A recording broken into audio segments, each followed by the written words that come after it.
So thanks to MaxVision for lending us this demo hardware. Cool thing I wanted to show is it has two AMD Epyc processors. In a minute we'll see it count the number of CPU threads. You might be surprised about the number of them.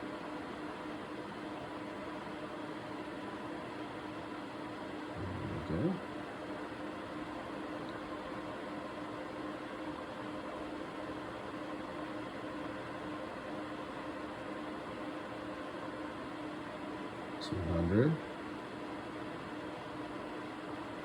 So 256 cores on a little tiny box like this, all mil spec, ready to go for government users.